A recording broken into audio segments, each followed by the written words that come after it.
got to. Okay, whenever. I'm ready. That should be free. You ready? Hey. Okay, this is Ephraim.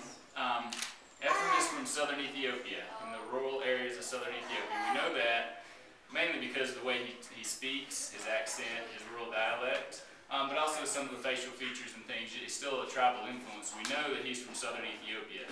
But Ephraim doesn't really remember where he's from. He doesn't remember much about his family because he came to Addis when he was so young.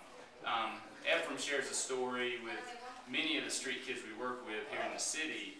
And that story basically goes something like this.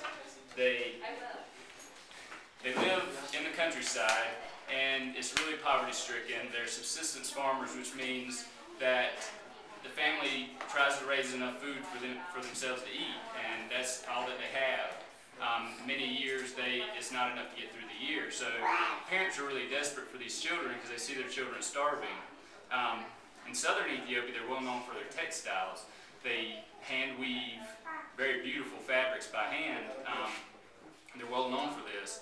In the city, textiles are a big industry, and basically slick businessmen from the city go to the countryside and the rural areas, and they meet these families who are in desperate situations, and they say, send your kid with me, and I'll give him an opportunity to go to school, he'll have food and clothes. And so the family, in their desperation, they send these kids to the city with the businessmen thinking they'll have opportunities. But in fact, they end up working in what we would call sweatshops, and it's slave labor conditions, all hours of the day and night, and just they work, they don't have much to eat, that sort of thing.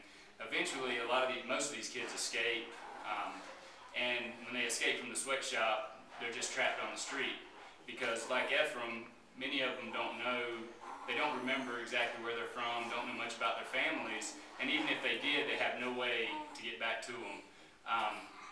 And so these are the kinds of kids we're working with here at Children's Home Ethiopia, bringing them off the street, trying to find their original family, or placing them with a new family.